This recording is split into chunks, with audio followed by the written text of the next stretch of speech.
First of all, we would like to welcome you all, my dear friends, in the e-classes of law. So, my dear friends, today we are going to discuss something about the IPC, that is Indian Penal Code. तो जब भी my dear friends हम किसी act को पढ़ते हैं तो उस एक्ट को पढ़ने से पहले हमें उसकी लिटरल स्टडी कर लेना चाहिए। सो मैं आपको एक प्रोनाउंसिएशन बताना चाहूँगा जिसे हम पैनल पढ़ते हैं। एग्जैक्ट उसका प्रोनाउंसिएशन की अगर हम बात करें तो उसे पीनल पढ़ा जाता है। Penal mean Indian penal code 1816 जो आईपीसी है माय डियर फ्रेंड्स। अगर हम क्रिमिनल लॉ की बात करें तो क्रिमिनल लॉ की जो शुरुआत होती है कि जब किसी इंसान ने किसी ह्यूमन ने कोई एक्ट किया है तो उसका जो एक्ट है वो ऑफेंस की कैटेगरी में आना चाहिए। अगर ऑफेंस की कैटेगरी में आता है और उस ह्यूमन एक्ट को एज एन ऑफेंस डिक्लेयर किया गया है तो माय डियर फ्रेंड्स उसके ऊपर जो कार्रवाई है वो हम सीआरपीसी से करते हैं और जो गवाह और सबूत होते हैं वो एविडेंस एक्ट 1872 से होते हैं। अब हम बात करते हैं कि जब भी हम किसी भी लॉ की स्टडी करते हैं तो करने से पहले हम उसे कॉन्स्टिट्यूशन से रिलेट करते हैं। वो इसलिए क्योंकि हमारे जो भारत का संविधान है माय डियर फ्रेंड्स वो सुप्रीम लॉ है और supremacy of constitution is one of the contents of the basic structure of constitution. जो सुप्रीमेसी ऑफ कॉन्स्टिट्यूशन है वो भारत के संविधान का जो आधारभूत ढांचा है उसका एक अंग है जिसे पार्लियामेंट भी डिस्ट्रॉय नहीं कर सकती है by exercising its power under article 368 of constitution of India. Parliament amendment करने की जो पावर है पार्लियामेंट की वो आर्टिकल 368 में दी गई है। उस पावर को भी यूज करके संविधान के बेसिक स्ट्रक्चर को डिस्ट्रॉय नहीं किया जा सकता। तो सबसे पहले तो जब हम संविधान की बात करते हैं माय डियर फ्रेंड्स तो आर्टिकल 13 ये कहता है। आर्टिकल 13 में मेनली दो क्लॉजेस हैं जो बहुत ही इंपॉर्टेंट है जिसके बारे में हम डिस्कस करेंगे। अदर क्लॉजेस भी हैं आर्टिकल 13 में बट अभी इस समय हमारे लिए सिर्फ दो क्लॉजेस रेलेवेंट हैं। वो है क्लॉज 1। क्लॉज 1 आर्टिकल 13 ये कहता है कि कोई भी लॉ पार्ट 3 में जो प्रदत्त मूल अधिकार है उससे असंगत नहीं होगी। अगर कोई भी विधि कोई भी लॉ जो भाग 3 में प्रदत्त मीन भाग 3 क्या है? भाग 3 में मूल अधिकार दिए गए हैं फंडामेंटल राइट्स आर्टिकल 12 to 35। अगर संविधान के पहले किसी भी राज्य क्षेत्र में कोई भी लॉ अगर एप्लीकेबल है और वो संविधान में पार्ट 3 से इनकंसिस्टेंट है तो उस मात्रा तक to the extent the law shall be void होगा।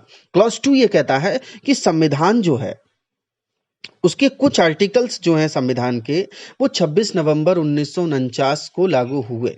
उसके बाद जो पूरा संविधान है वो 26 जनवरी 1950 को लागू हुआ। जैसे हम गणतंत्र दिवस के रूप में जानते हैं 26 जनवरी 1950, 26 नवंबर को हम विधि दिवस या संविधान दिवस के रूप में जानते हैं। तो अब जब संविधान इन्फोर्स हो गया उसके बाद से राज्य ऐसी कोई विधि नहीं बनाएगा जो भाग 3 मीन मूल अधिकार वाला जो पार्ट है उसमें प्रदत्त मूल अधिकारों को छीनती हो, न्यून करती हो या फिर इस खंड के उल्लंघन में कोई विधि अगर राज्य बनाता है तो वो विधि एब इनिशियो वॉइड होगी mean that is shall be एब इनिशियल वॉइड।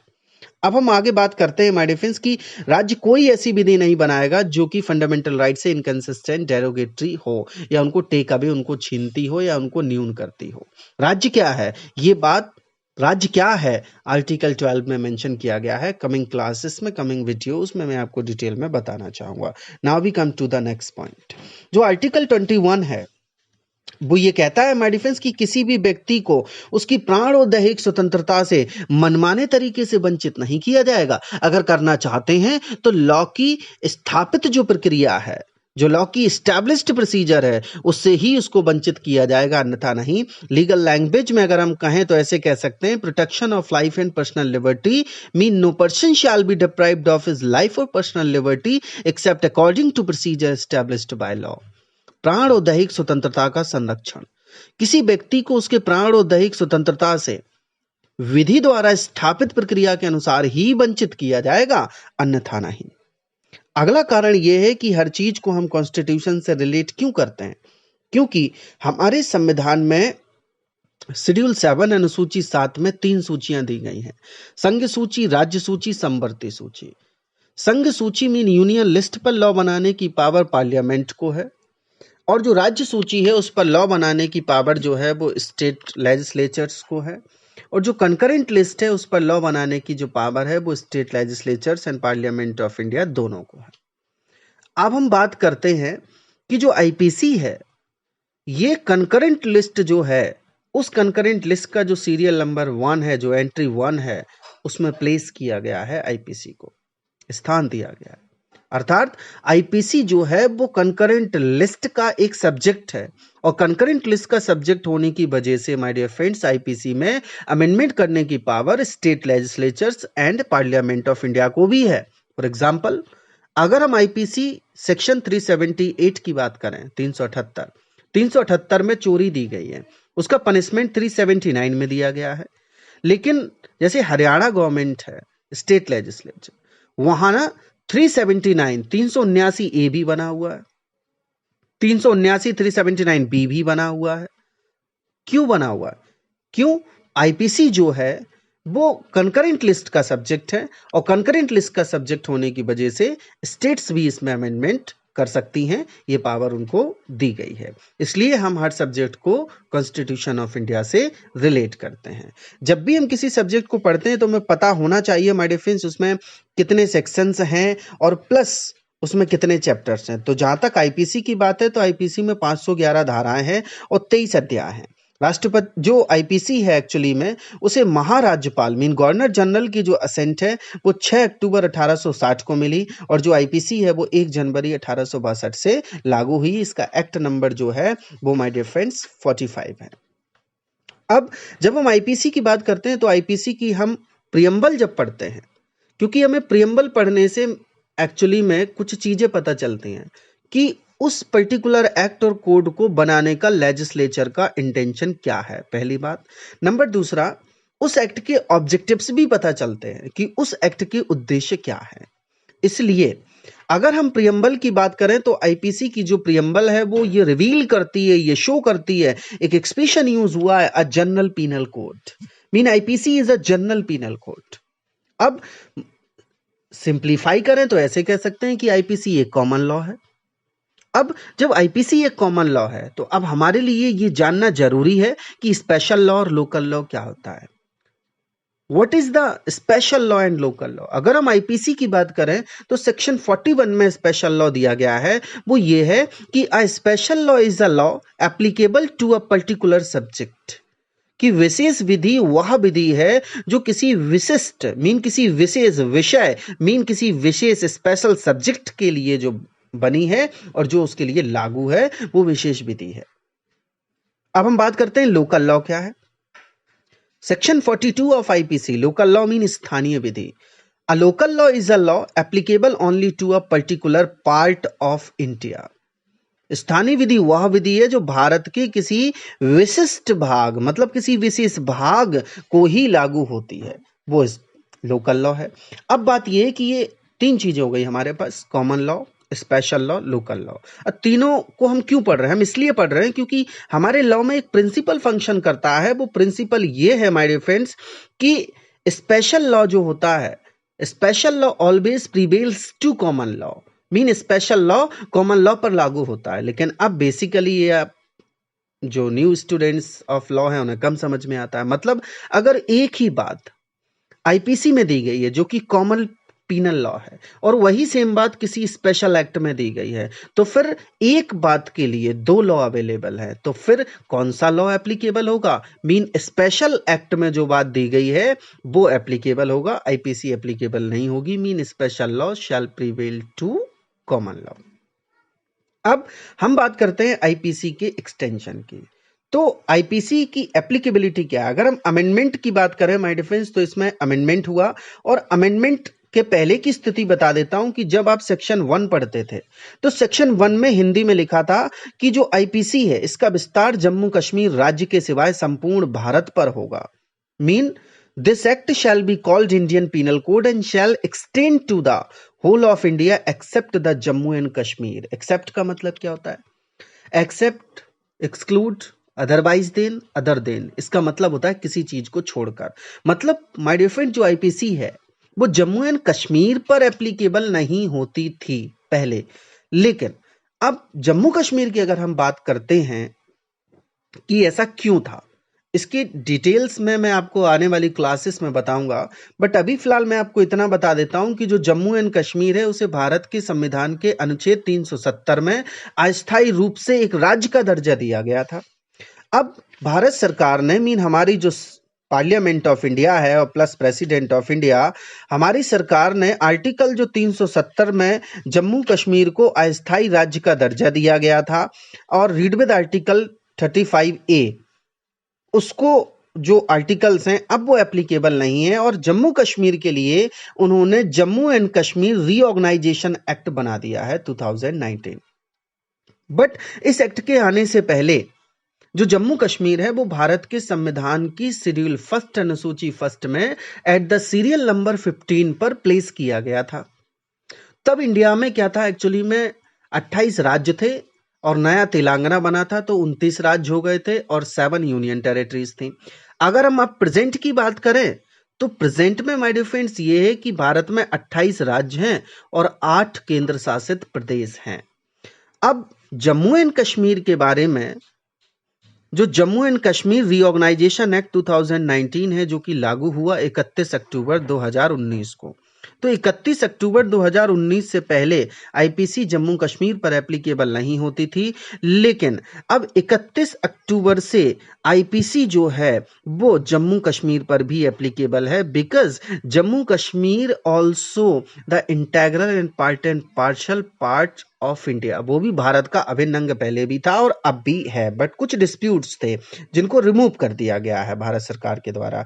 अब अगर हम बात करें कि आईपीसी जो है वो जम्मू कश्मीर पर भी लागू होगी, होल इंडिया में इंक्लूड होगी, ये कहाँ लिखा हुआ है, कहाँ से अमेंडमेंट हुआ? तो Jammu and Kashmir reorganisation act 2019 जो कि 31 अक्टूबर 2019 से लागू हुआ, section 95, 96, schedule 5, table 1, serial number 48 of this act के अनुसार आईपीसी का जो सेक्शन 1 है उसमें अमेंडमेंट कर दिया गया है और अब IPC is applicable to whole India including, not except, including Jammu and Kashmir. Jammu and Kashmir पर भी आईपीसी एप्लीकेबल है। सो राइट नाउ हमने अभी इसकी एप्लीकेबिलिटी के बारे में माय डियर फ्रेंड्स डिस्कस किया। अब हम बात करते हैं कि जब भी हम किसी लॉ को पढ़ते हैं तो हमें यह देखना जरूरी हो जाता है कि प्रेजेंट में उसमें क्या कोई अमेंडमेंट्स हुए हैं। तो जब हम अमेंडमेंट की बात करते हैं आईपीसी में, तो आईपीसी में मेन और रेलेवेंट अमेंडमेंट्स की बात करेंगे which are having important place, जो कि बहुत इंपॉर्टेंट है फॉर कॉम्पिटिटिव पर्पजेस के लिए भी। तो आईपीसी में अमेंडमेंट 2013 में हुआ था, उसके बाद 2018 में हुआ, लेकिन 2013 में जब दिल्ली गैंगरेप केस हुआ तो ऑर्डिनेंस आया titled as the criminal law amendment ordinance 2013, जो कि 3 फरवरी 2013 से लागू हुआ, जिसमें आईपीसी सीआरपीसी एविडेंस को अमेंड किया गया, जो कि एक हिस्टोरिक स्टेप था for the amendment of criminal law. उसके बाद इस ऑर्डिनेंस को एक्ट बना दिया गया और फिर इसको टाइटल दिया गया the criminal law amendment act 2013, जो कि 2 अप्रैल 2013 से लागू हुआ और राष्ट्रपति की असेंट अनुमति भी 2 अप्रैल 2013 को ही मिली। अब 2018 में ऑर्डिनेंस लाया गया आईपीसी में सीआरपीसी एविडेंस में अमेंडमेंट के लिए, जो क्रिमिनल लॉ ऑर्डिनेंस अमेंडमेंट 2018 का जो ऑर्डिनेंस है वो 21 अप्रैल 2018 से लागू हुआ।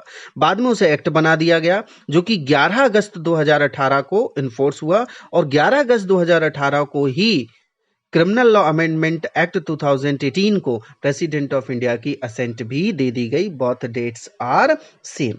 अब बात यह कि एक्ट और ऑर्डिनेंस में डिफरेंस होता है। अगर हम केंद्र की बात करें तो केंद्र में माय डियर फ्रेंड्स ऑर्डिनेंस को प्रख्यापित करने की जो शक्ति है वो भारत के राष्ट्रपति को दी गई है, जबकि संसद के दोनों सदन सत्र में ना हो और राष्ट्रपति को समाधान हो जाता है कि ऐसी परिस्थितियां विद्यमान हैं जिनके कारण तुरंत कार्रवाई करना आवश्यक हो गया है, तो राष्ट्रपति अध्यादेश प्रख्यापित कर सकता है और इस अध्यादेश को जो राष्ट्रपति ने प्रख्यापित किया है वो तुरंत लागू हो जाता है। उसे 6 सप्ताह तक संसद के दोनों सदनों के समक्ष रखा जाता है और संसद से उसे अनुमोदन कराना होता है, अप्रूव कराना होता है, लेकिन पार्लियामेंट उसे डिसअप्रूव भी कर सकती है और जो प्रेसिडेंट ऑफ इंडिया है वो ऑर्डिनेंस को वापस भी ले सकते हैं। ये भी पावर उनको दी गई है। अब बात ये आती है कि ऑर्डिनेंस जो है उसे 6 सप्ताह का टाइम स्पेसिफाई किया गया है हमारे कॉन्स्टिट्यूशन ऑफ इंडिया में आर्टिकल 123 में, तो 6 सप्ताह तक उसे पार्लियामेंट से अप्रूव कराना होता है। अब जो एक्ट है, एक्ट दोनों सदनों से पास होता है, प्रेसिडेंट की असेंट उस पे ली जाती है अगर केंद्र का कानून है तो, फिर उसे भारत के एक्स्ट्रा ऑर्डिनरी गैजेट में पब्लिश किया जाता है। जिस दिन से वो पब्लिश हुआ उस दिन से वो इन्फोर्स मान लिया जाता है। तो date of enforcement and date of assent of president same भी हो सकती हैं और डिफरेंट भी हो सकती हैं। हो सकता है उसी दिन प्रेसिडेंट ऑफ इंडिया ने असेंट दी हो और सेम डेट को उसे extra ordinary gadget of India में पब्लिश कर दिया गया हो, ऐसा भी है। और ऑर्डिनेंस की जो पावर है वो राज्यपाल को भी दी गई, लेकिन अभी हम उसे डिस्कस नहीं करेंगे, कमिंग क्लासेस में बेसिकली हम डिस्कस करेंगे। उसके बाद माय डियर फ्रेंड्स, नाउ हम आईपीसी की अब कुछ और नॉन एप्लीकेबिलिटी की बात करेंगे। वो ये है कि आईपीसी जो है सेक्शन 5 के अकॉर्डिंग स्पेशल लॉ, स्थानीय विधि और भारत सरकार के सेवा के अफसर जो है, ऑफिसर हैं, सैनिकों, नौसैनिकों, वायु सैनिकों द्वारा विद्रोह और अवित्यजन को दंडित करने के लिए आईपीसी एप्लीकेबल नहीं होती है एज पर सेक्शन 5। मीन ये कहें कि IPC is not applicable for punishing mutiny and the desertion of officers, soldiers, sailors or airmen in the service of government of India or the provisions of any special or local law. इन पर IPC as per section 5 is not applicable. अब my defense in coming classes में हम ये discuss करेंगे कि mains रिया आपने सुना होगा आपराधिक मना स्थिति। तो आपराधिक मना स्थिति की किसी अपराध को करने में क्या भूमिका होती है? क्या इंडियन पिनल कोड में कुछ ऐसे भी ऑफेंसेस हैं जो बिना मेंसरिया के कॉन्स्टिट्यूटेड हो सकते हैं? यदि हो सकते हैं तो वो ऑफेंसेस कौन कौन से हैं? आईपीसी में टोटल ऐसे कितने सेक्शंस हैं जो डेथ पनिशमेंट की बात करते हैं?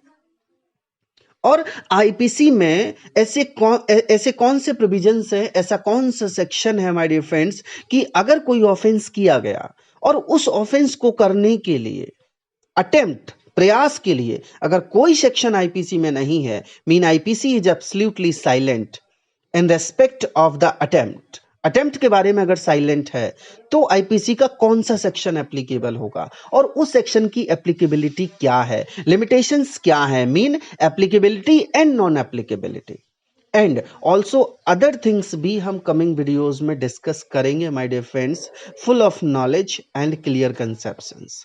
सो my dear friends, if you like this video, kindly subscribe it, like it, share it and give your comments as feedback to us, or keep watching our this YouTube channel. Thank you so much my dear friends, thank you so much.